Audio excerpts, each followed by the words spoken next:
I love that. No matter how bad it gets, victory is certain. So we're going to have a great time, but we're also going to get a lot of learning, and we're going to see what Daniel chapter 11, the closing verses, have for us as we enter into the last days in Daniel 11, what appears we're really in that place now. Remember this, awaiting the true believer is heaven. Heaven is for us, going to be great. All right, check this out. There's a young man. He was learning to fly. His instructor said to him, he's up in the air getting ready to come down. They do the landing. The instructor says, son, I've been teaching flying for a long time, and I believe that is the worst landing that has ever been done by a student pilot. The student pilot said to the instructor, me? I thought you were landing the plane. Hey, we might look at it right now kind of like that.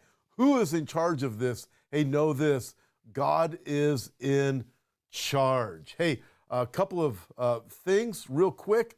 I'll be up in the Lake Stevens area, just north of Seattle, coming up in about 2 weeks. Looking forward to it, Friday and Saturday with Dr. Billy Crone. It'll be myself, Pablo Frassini, Eric Barger. Check it out at hopeforourtimes.com. Go to the events page. You can check it out there. And also, we do have our Footsteps of Paul tour that's coming up. Let me tell you, this is going to be absolutely terrific. We really brought the cost down low so that just about anybody will be able to go on this trip, and it is going to be great. We'll go to Ephesus, Athens, Corinth. You're going to be on a boat for a few days in the Aegean Sea. Let me tell you, this is terrific. I've done it before. Pastor Bob Probert's going to be joining me. I would love to meet you guys. There will be like-minded believers strengthening each other. That's coming up in the fall. It's in September. All right, so you guys ready? Let's think about this. Few things for you as we look what's going on. And we wonder, is anybody in control? Remember, God is in control. Here's this first article. EU, European Union, plans mass surveillance of private chats. What a joy this is. The EU is attempting to implement the mass surveillance of private chats online under the guise of combating child sexual abuse. Let me tell you, these people are liars. How do we know that? We know that there's people that are way up in government, the media, and on down the list. They're part of child trafficking. In fact, when you look at Revelation chapter 18, you find out one of the reasons that God judges, and part of the judgment of the entire tribulation period for the sin of the world, is the marketing of the souls of the bodies and souls of men. That's trafficking. Check it out for yourself. Revelation chapter 18. These people are evil. And yet they say, well, we really care about this, therefore we're going to have to do this mass surveillance. And I have said this for years and years and years, probably at least 30 years now, that what will happen with the mark of the beast, one of the selling points, oh, we'll get rid of all the Mexican cartel. We'll get rid of the fentanyl problem.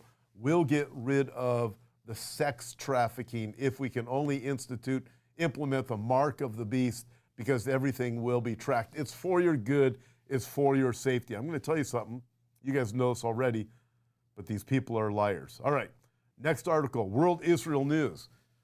Anti-Israel rioters plan global economy disruption. We look at what's going on.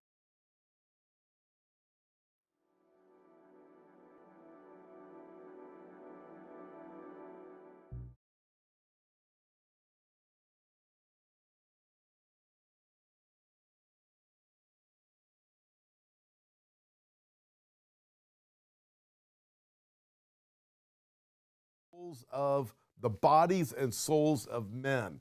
That's trafficking. Check it out for yourself. Revelation chapter 18. These people are evil. And yet they say, well, we really care about this, therefore we're going to have to do this mass surveillance. And I have said this for years and years and years, probably at least 30 years now, that what will happen with the mark of the beast, one of the selling points, oh, we'll get rid of all the Mexican cartel. We'll get rid of the fentanyl problem. We'll get rid of the sex trafficking if we can only implement the mark of the beast, because everything will be tracked. It's for your good. It's for your safety. I'm going to tell you something. You guys know this already, but these people are liars. All right, next article, World Israel News. Anti-Israel rioters plan global economy disruption. We look at what's going on. There's so much anti-Semitism. In fact, every single thing that we post, videos, it could be a picture on Instagram or Facebook. It doesn't matter what it is. It's not just us. It's pretty much all of my colleagues as we look at the Bible, and my Jewish friends too. It is just a constant monitoring of the anti-Semitism. We have to do it all the time now. It's almost a full-time job just to do that. It is so wicked. But there it is. Anti-Israel rioters plan global economy disruption. What a shocker that is. Wow. Of course, they're going to blame Israel for it as things continue to collapse. And say, watch this quick video as we see things escalating in Israel, between Iran and Israel and the North. Check this real short video, but it kind of helps us to understand the intense time that we are in, or Israel is in. Check it out.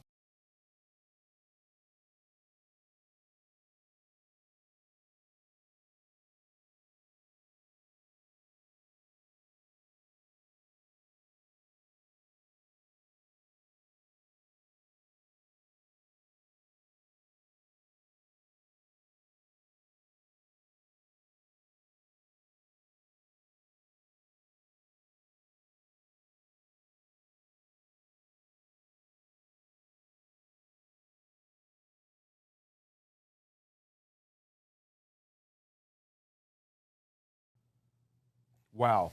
See, look at this, folks. As we see things escalating, where's all of this going to go? Listen, this reminds me of this article. It was just posted a couple of days ago, and it's just terrific. It's by Steve Miller, chief editor with Harvest House. Excellent article. And he wrote this. It was posted in Harbingers. If the Bible had no prophecy, there would be no end in sight. Wow. Listen to this. Imagine the Bible with no prophecies in it.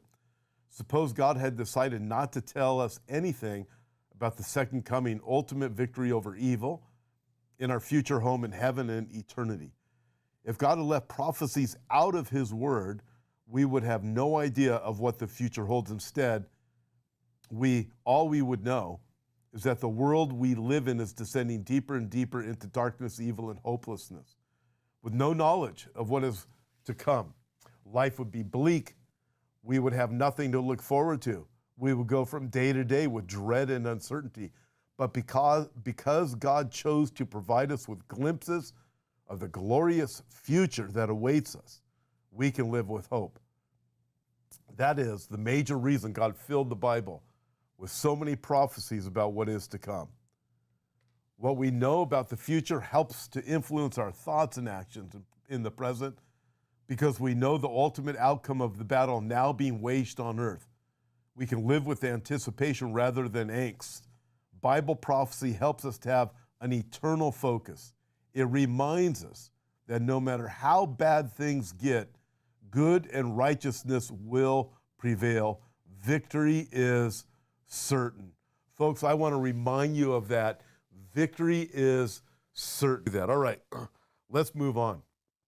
As we look at everything that's going on, folks, I think you and I both know the preparation is being made, the groundwork is being made for this system that is coming. It's the system of the beast. We're going to finish up with Daniel chapter 11, not a long message, but long enough to get a really good understanding of what's going on here. So let's get going. Daniel chapter 11, we'll revisit verses 36 through 39 just real quick, and then fast forward to the rest of it, to the end of the chapter. Verse 36 says, "Then the king shall do according to his own will. He shall exalt and magnify himself above every god, shall speak blasphemies against the God of gods, shall prosper till the wrath has been accomplished. For what has been determined shall be done." That's a reminder. God has determined that even Antichrist himself, remember this section here is about Antichrist, even Antichrist himself, God is sovereign over, and he himself is a judgment on this planet. The people say, we don't want God, we don't want Jesus. All right, I'll give you the man. And God says, it will be done. I'll give you the man you want, and Antichrist himself is a judgment on the planet. Verse 37, he shall regard neither the God of his fathers nor the desire of women. We looked at that last week. Nor regard any God, for he shall exalt himself above them all. But in their place he shall honor a God of fortresses, and a God which his fathers did not know he shall honor with gold and silver, with precious stones and pleasant things. Thus he shall act against the strongest fortresses with a foreign God, which he shall acknowledge and advance its glory, and he shall cause them to rule over many, and check this out, and divide the land for gain. So as we work through this, note, number one, Antichrist, he attempts to divide Jerusalem. What does it mean to divide the land for gain? Well, a couple of different translations. For example, the NASB says he will parcel out land for a price. Very interesting, isn't it? Parcel out land for price. Specifically, this is the land of Israel. Kind of interesting when you look at what's going on today. He's going to parcel up Israel for a price. Another version says he will honor those who submit to him, appointing them to positions of authority and dividing the land among them as their reward. Give political rewards, give property rewards to those who go along with this plan. Give money rewards. Look at the wickedness in this world right now. I don't care if it's school districts. I don't care if it's Washington, D.C. I don't care if it's governors. I don't care if it's world leaders. I don't care if it's what's going on with against Israel right now. What's promised is you do this evil thing for me. They won't call it evil. Like, for example, the gender stuff going on in schools. If you just turn a blind eye and don't tell parents about changing their kids' sex, hey, guess what? You're going to be able to keep that really fat paycheck that you get from the Department of Education. If you just turn a blind eye to this, if you just go along with this, so this mindset has already been set up. So Antichrist is going to come along and say, hey, we'll parcel up the land, and I will bless you. I will give you rewards as we parcel up the land. So we can already see how this has been set. Again, now we start thinking about this. We have modern day Gaza. We have what's going on in the north with Israel and Iran. You start looking at these things, and you go, okay, what's some facts? Because you're not getting facts. I mean, you have people that are saying, hey, look how evil Israel is. Look at the wickedness that they have done. And they take things that aren't true. They have fake videos. They don't talk about all the Muslims being slaughtered all over the Islamic world by other Muslims. Oh, no, they don't talk about those things. They fabricate what's really going on in Gaza. They lie. And you think about this. So Israel, go back a few years, several years, actually, to the time when Bush was president, the second Bush. Israel was pressured to abandon the Gaza Strip. The EU, the UN, the U.S., Bush, Condoleezza Rice, give up the land, give up the land, give up the land. So finally, under the pressure that was imposed upon Israel, they give up the Gaza Strip. What happens? Didn't work out so well. What was it? It was, and it's been a constant attempt for a Palestinian state. By the way, just a reminder, there's never been a Palestinian state. So these lies are out there. Give them back the land. No, give them back their state. There never was a Palestinian state, a land for peace deal, so that the Palestinians and the Jews could live side by side. Leaders in Israel knew it was a bad idea, but they entered into the agreement anyways, went ahead and did it. It was a bad idea. Hence, we have what we have going on today. When Gaza was abandoned, this is what happened. When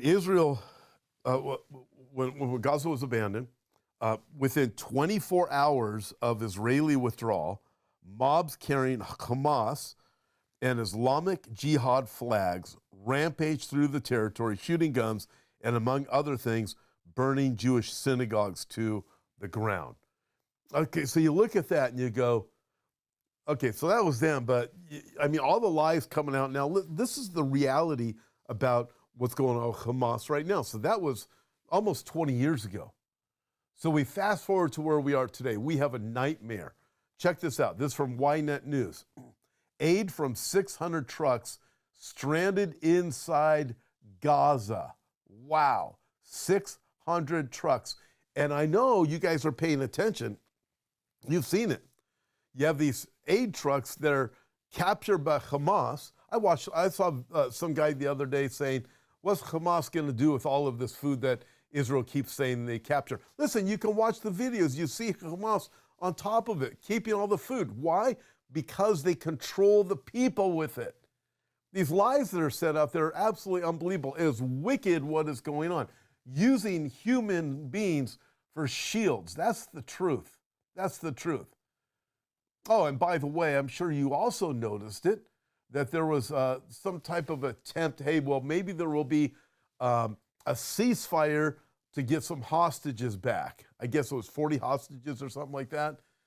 But from all I could tell, it appears that it was turned down because there aren't 40 live hostages. At least that's the fear. All right, so check this out. For people out there that think Islam is a peaceful religion, they really love the LGBTQ community, well, check this out. Here's this. He is the leader of Hamas. Guess what? He was executed because he is part of the LGBTQ plus community. Wow. Look at this. This is what Naftali writes. Where are the liberals to condemn it? Where are they? All communities must be safe, protected against attacks, he says. You look at that and you go, okay, you'll never hear this kind of thing when you look at the mainstream media today or what's coming across social media. What you constantly hear is how evil Israel is, how wicked they are. The reality of it is, man, you look at the truth about what's really going on there. All right, as we look at this, fast forward to just before October 7th. You know, you still have the Saudis, you have the Abraham Accords, the roadmap for peace. By the way, the roadmap for peace, from my friends that are in the know, they'll tell you, hey, that roadmap for peace was really, what it really is, it's a plan to divide Israel for gain. To divide Israel for gain. That's what it appears it is. So you look at that, you go, okay. So we look at that in light of, excuse me, I just got this allergy thing going on. So thank you for putting up with that.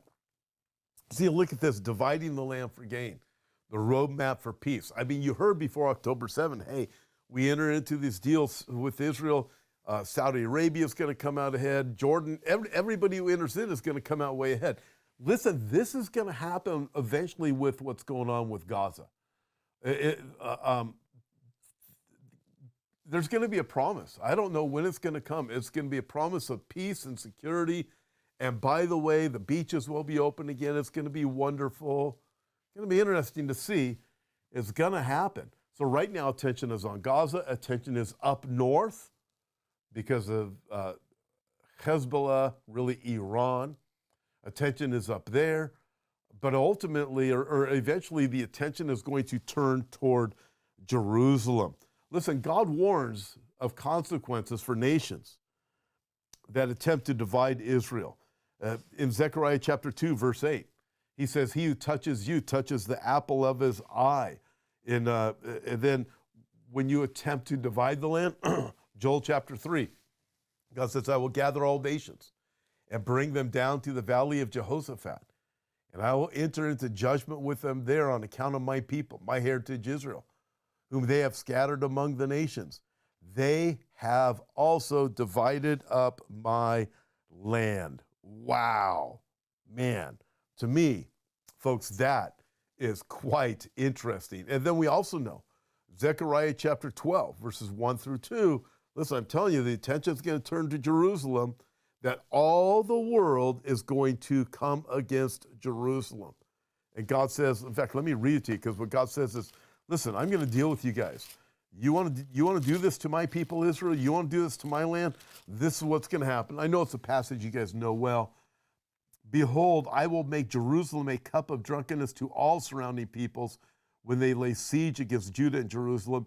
And it shall happen in that day, I will make Jerusalem a very heavy stone for all peoples. All who would heave it away will surely be cut in pieces, though all nations of the earth are gathered against it. Interesting, for all peoples and all nations.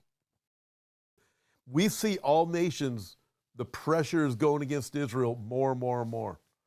All peoples, it says here too.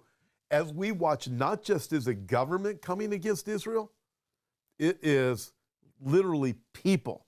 It's people in universities. It's all over social media. It's people on the left. It's people on the right.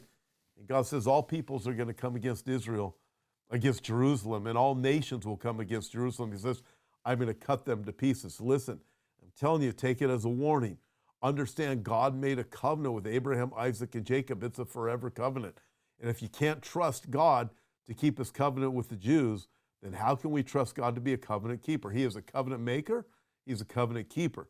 God keeps all of his promises. So I look at this and I'm saying, folks, we are getting down to the end. But remember, we have victory. Jesus wins. All right, number 2, not everyone loves Antichrist. Number 1, Antichrist attempts to divide Jerusalem. Number 2, not everyone loves Antichrist. By the way, when it comes to the dividing of Jerusalem, just want to say this real quick. My friend Bill Salas says nobody ever actually divides Jerusalem. It appears that Antichrist does divide Jerusalem. So Bill and I have talked a little bit about that. From chapter 11, verse 39, it looks like he divides Jerusalem. We definitely have the attempt to divide Jerusalem from Joel chapter 3, and all the world is gathered against Jerusalem from Zechariah chapter 12, but God deals with them. So interesting, but either way you look at it, and it appears to me that Jerusalem will get divided in that day when Antichrist comes on the scene. That's my take. And he's going to divide up the land for gain, divide up this piece of Israel, this piece of Israel, this piece of Israel, and offer the people who help him out, offer him some money, like I already explained. All right, verse 40, or some power or a position. Verse 40, let's read verse 40 to the end. At the time of the end, the king of the south. So again, where's this time? Tells us at the time of the end. So another marker, at the time of the end, the king of the south shall attack him. Wow. So Antichrist gets attacked by the king of the south, and the king of the north shall come against him like a whirlwind. Whoa. You mean the king of the south and the king of the north both attack Antichrist? That's right. With chariots, with horsemen, and with many ships, and he shall enter the countries, overwhelm them, and pass through. He shall also enter the glorious land, that would be Israel, and many countries shall be overthrown, but these shall escape from his hand: Edom, Moab, and the prominent people of Ammon or Ammon. You look at this, it looks like this part had a type of fulfillment in history past, but its ultimate fulfillment is still coming. As John Haller says, pattern is prophecy. You look, you go, what's coming is the ultimate fulfillment. It's the time of the end. He shall stretch out his hand against the countries, and the land of Egypt shall not escape from Antichrist. He shall have power over the treasures of gold and silver, and over all the precious things of Egypt. Also the Libyans and Ethiopians shall follow at his heels. But news, listen to this, news from the east and the north shall trouble him. Therefore he shall go out with great fury to destroy and annihilate many. So Antichrist has a few problems here. You see what's going on? But check this out. He shall plant the tents of his palace between the seas and the glorious holy mountain. Yet he shall come to his end, and no one will help him. Ultimately, that's Jesus. Jesus is going to make sure Antichrist is done. But it's quite interesting as you look at this and you realize not everyone loves Antichrist. So let's work through this. And he does have some foes in this world. Zechariah chapter 14. Beginning of verse 1 says, Behold, the day of the Lord is coming, and in that day his feet will stand on the Mount of Olives. Thus the Lord my God will come, and all the saints with you, with him. What's this prophecy about? The same thing that we just read in Daniel. So it is when you have the rise of Antichrist and his battle, We're going to get to all this. We're going to work it all out. But ultimately, he's going to come to his end because Jesus is going to come back. Antichrist and false prophet will be cast into the lake of fire, and Jesus is going to stand on the Mount of Olives. Mount of Olives is going to split in two. By this time, all the nations of the world will be against the Jews and Israel. However, also by this time, some of the nations will grow dissatisfied with Antichrist and rebel against him. Again, verse 40 lets us know this is at the time of the end, and he's going to have an attack from two fronts. The king of the south and the king of the north are going to come against him, and they will pour over the land like a flood and come to the beautiful land. What's the beautiful land? It is the land of Israel. Also, we are told that Antichrist is going to have a problem. It tells us here, with the news from the east and the north will trouble him. So he will go out with great fury to destroy and annihilate many. So this is kind of hard to interpret. So let's work through this. There's several different interpretations on what's going through on here. I'll make it as simple as I can. So in Revelation chapter 16, when you come to the Euphrates River being dried up, by the way, you see videos right now, social media saying the Euphrates River is drying up. This is fulfillment of Bible prophecy. It's not. The Euphrates River being dried up the way the Bible speaks of is during the tribulation at this exact time that we are reading about in Daniel and in Revelation chapter 16.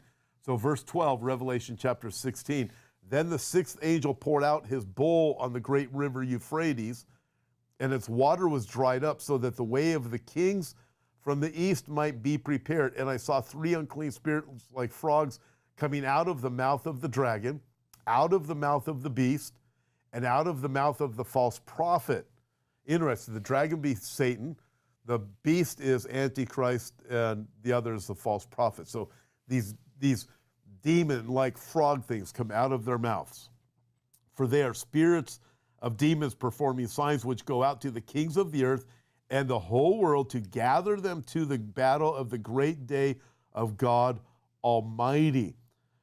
Verse 15, Jesus says, behold, I am coming as a thief. Blessed is he who watches and keeps his garments, lest he walk naked and they see his shame. Verse 16, and they gathered them together to the place called in Hebrew Armageddon or Harmageddon. So according to Revelation 16, you have these kings of the earth that are influenced by demons to bring their battle to Armageddon. According to Daniel chapter 11, it looks like they hate Antichrist. So you have the king of the south, the king of the north, the kings from the east. They're all coming and gathering there. Ultimately, what Antichrist does is he turns their attention to Jesus to try and take him out because he knows Jesus is coming back.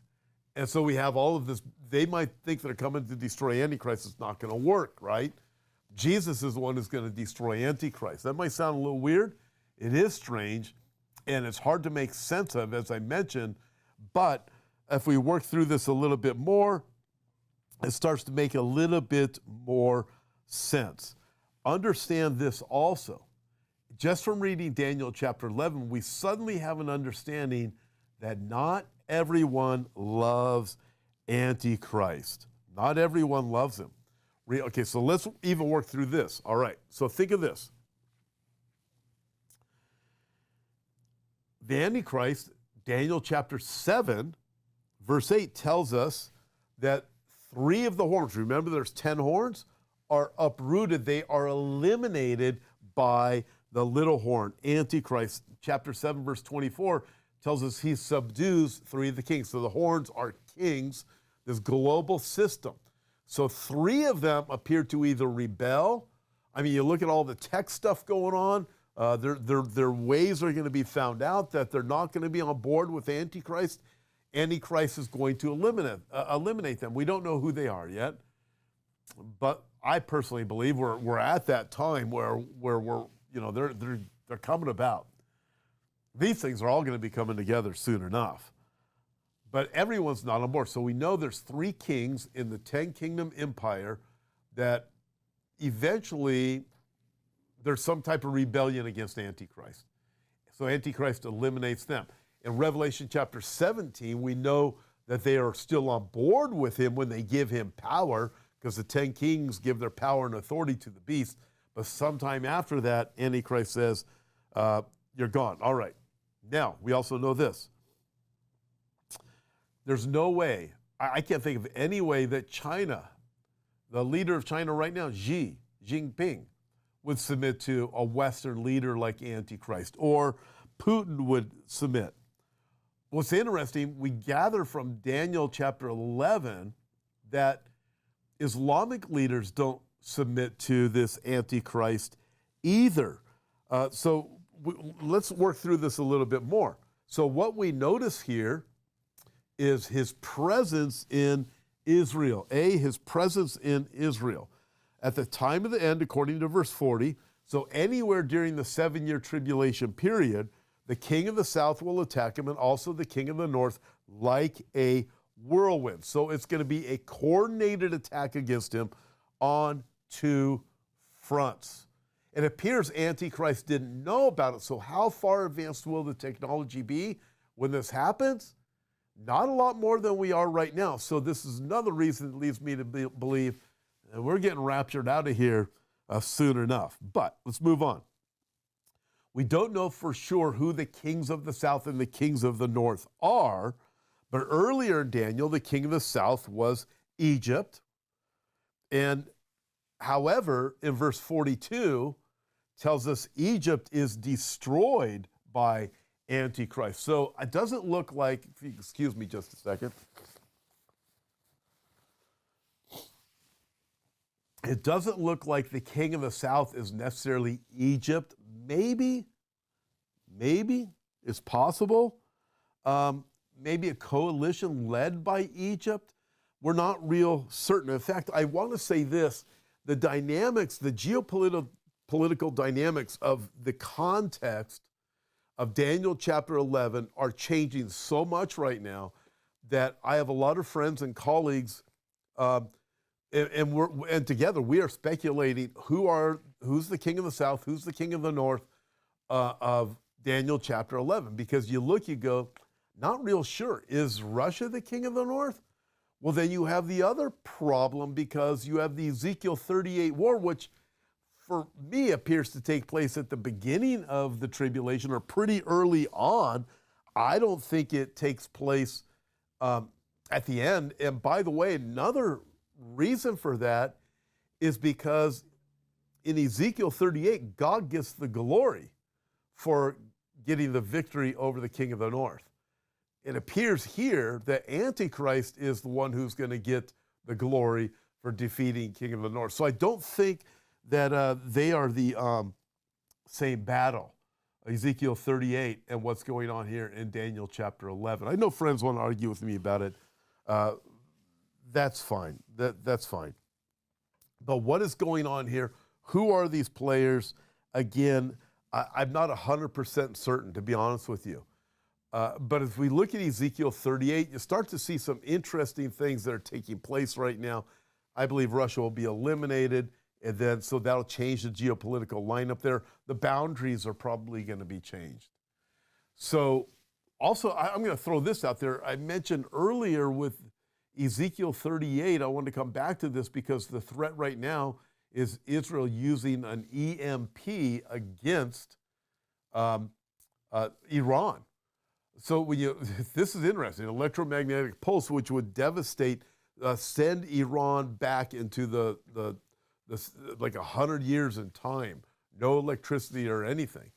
Now, so it would devastate everything, their nuclear capabilities and so forth. Now, this is interesting because it appears in Ezekiel 38, it's not a nuclear attack that's coordinated with Russia and Iran as they come against Israel.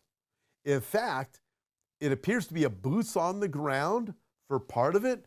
They're coming with horses and bucklers. And, I've mentioned this before. You guys have heard it before. I've mentioned it several times over the last several years. It appears to be a boots on the ground attack with horse and buckler, but also coming like a cloud. So maybe with drones. So it could very well be this.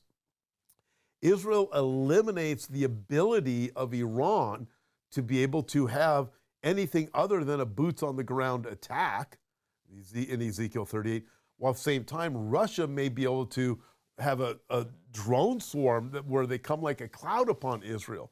And that might explain why. I'm not saying it is, but as we get closer and closer to that time, we'll see this more in Daniel 12, we're going to have a clear and clear understanding. We're going to have more clarity as things shape up. That's why I'm not ready to say, hey, this is the king of the south, or this is the king of the north, because we don't know. The dynamics are going to change. I promise you they're going to change over there. They're continuing to change. And when you look at Ezekiel 38, an EMP could help explain why boots on the ground, and also drones explain why Russia coming in like a cloud. So both of those things do take place in Ezekiel 38. I'm just saying, rather interesting things to think about as we look at things that are taking place right now. But what does Antichrist do? From verse 40, it appears that he overwhelms these kings as they come against him, as he invades through or passes through the Mideast territory. Verse 41, he enters the glorious land, and he's going to attempt to set up shop, make his home in Israel.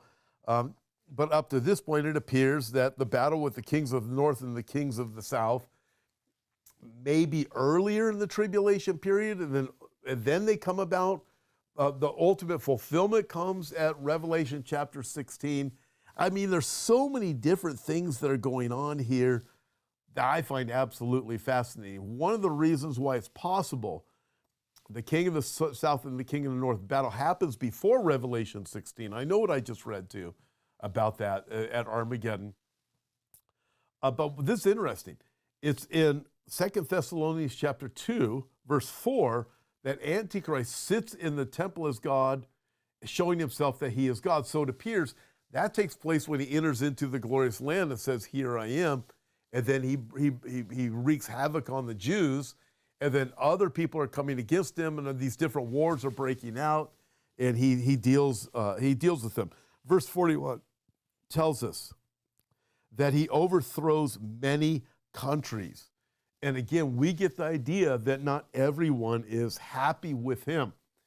I talk to so many people say all the world will be happy with Antichrist. No, they won't. He will have resistance. He'll have resistance from those who are coming to faith in Jesus, Jew and Gentile.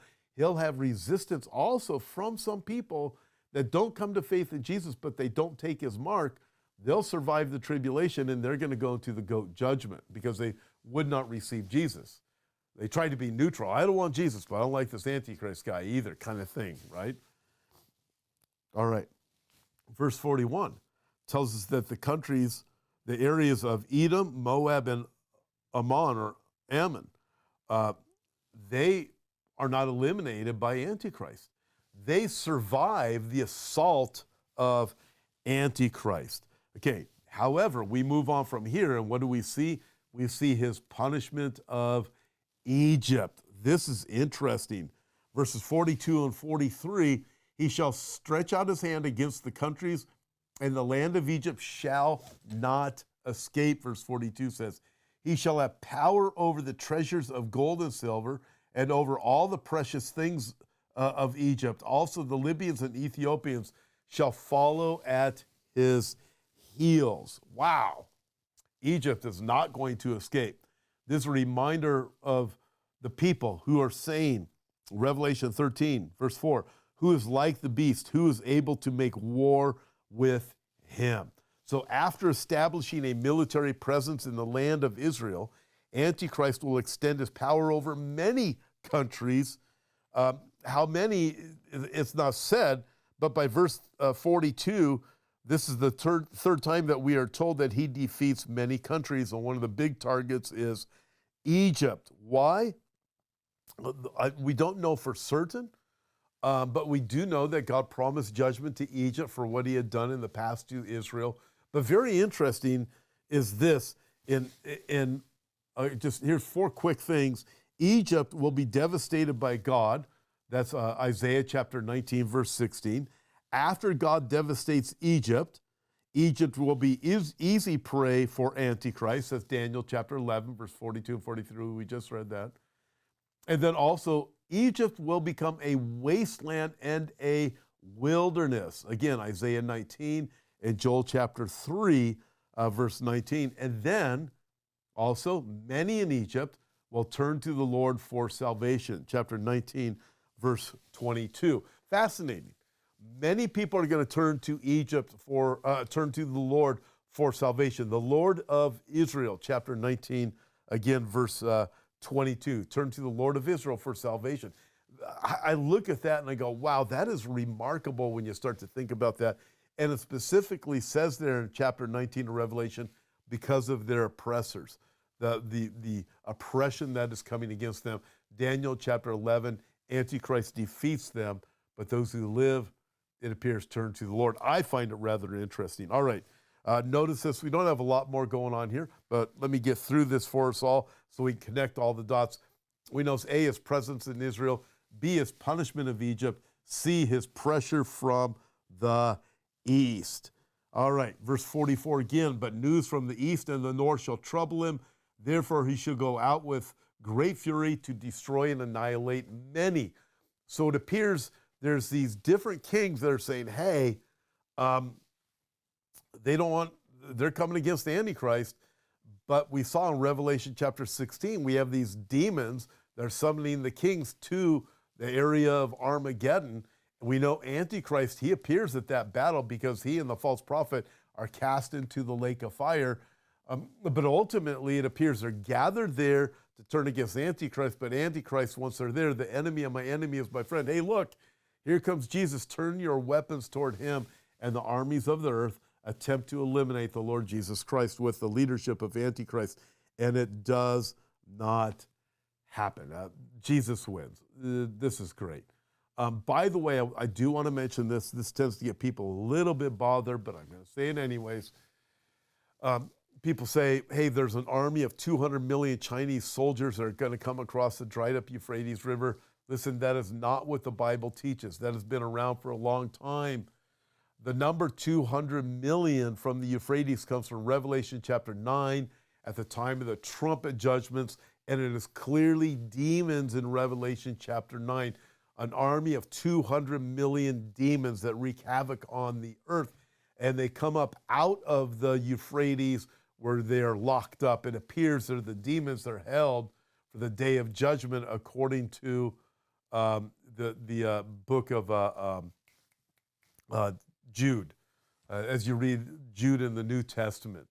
So you have these demons that are saved for the day of judgment. That's Revelation chapter 9, trumpet judgments. It's not the time of the end. Revelation chapter 16, kings from the east come over a dried up Euphrates. The only thing that connects 200 million with anything is the name Euphrates is used of both, but they're completely different judgments.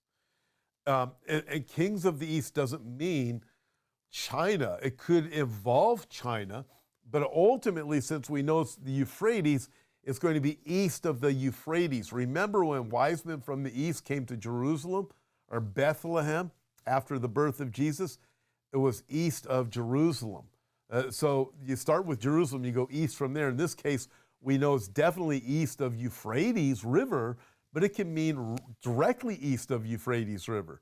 But the kings of the east come over a dried up Euphrates, Revelation chapter 16. It could involve China. It's probably going to involve a lot of other nations that are east of the Euphrates River. And they're kings. It is plural. Maybe China's leading them, maybe not. We don't know. But it's not going to be 200 million. And it will be a plurality of armies that are coming east of the Euphrates River. And if you don't believe me, all I want to do is ask you to study for yourself and you see what the Bible actually teaches. Is it a 200 million man army coming out of China? And listen, once you've done all your research, then email me. Don't tell me how Lindsay said this, or this person said that, or that person said that. Listen, I already know all those things. I've been doing this for 35 years. I already know all that, right? Because I used to teach that. So I know that. But look at the word, what the Bible actually says. And then you compare Revelation 9 or Revelation 16, and you see what's going on and how those numbers were arrived at. And if you want to do yourself another favor, check out doing a logistics study on what it would take to move 200 million army, 200 million soldiers from China to get them over to Israel, knowing they also have to be able to get there really fast. See how long it would take. You got to have hospitals, you got to have kitchens, you got to have all kinds of things. Can you imagine the sanitation problems coming across the 200 million army? Bad. Anyways, all I'm asking is do the research. Don't send me what other people are quoting. I know those quotes. Just do the research. Look at the Bible yourself, and then we'll talk, all right? All right. Third, final main point, we're almost done here, is Antichrist gets destroyed by Jesus Christ. Amen to that. Joel chapter 3, beginning in verse 2, which I already mentioned, says, God says, I will gather all nations and bring them down to the valley of Jehoshaphat. I will enter into judgment with them there on account of my people, my heritage Israel, whom they have scattered among the nations. They have also divided up my land, multitudes in the valley of decision, for the day of the Lord is near in the valley of decision. Zechariah chapter 14, beginning in verse 3, says, the Lord will go forth and fight against those nations as he fights in the day of battle. And in that day, his feet will stand on the Mount of Olives. And the Mount of Olives will be split in two from east to west. And then about the same event, Revelation 19 says, beginning in verse 11, I saw heaven open, and behold, a white horse, and he who sat on him was called Faithful and True. And in righteousness he judges and makes wars. His eyes were a flame of fire, and on his head were many crowns, and he had a name written that no one knew except himself. He was clothed with a robe dipped in blood. His name is called the Word of God, and the armies of heaven, clothed in fine linen, white and clean, followed him on white horses. Now out of his mouth goes a sharp sword, that with it he should strike the nations. And he has on his robe and on his thigh a name written, King of Kings and Lord of Lords. And I saw the beast, the kings of the earth and their armies gathered together to make war against him who sat on the horse and against his army. And then the beast was captured, and with him the false prophet who worked signs in his presence, by which he deceived those who received the mark of the beast and those who worshipped his image. These two were cast alive into the lake of fire, burning with brimstone, and the rest were killed with the sword which proceeded from the mouth of him who sat on the horse. Listen, all that to say, Jesus wins, and we see again in verse 45, he's going to plant the tents of his palace between the seas of the glorious holy mountain, yet he shall come to his end, and ain't nobody going to help him. Jesus wins. This is awesome. Listen, be encouraged. Remember this, going back to the title of the message, no matter how bad it gets, victory is certain. Folks, be encouraged. Look up, lift up your head. Your redemption draws near. Everything is coming together.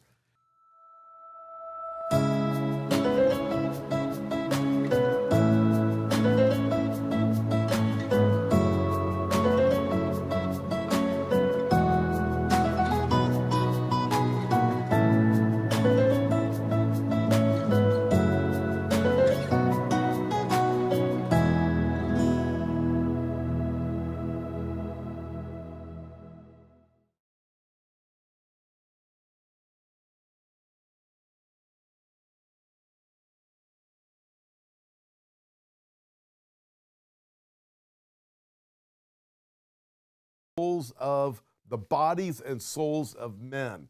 That's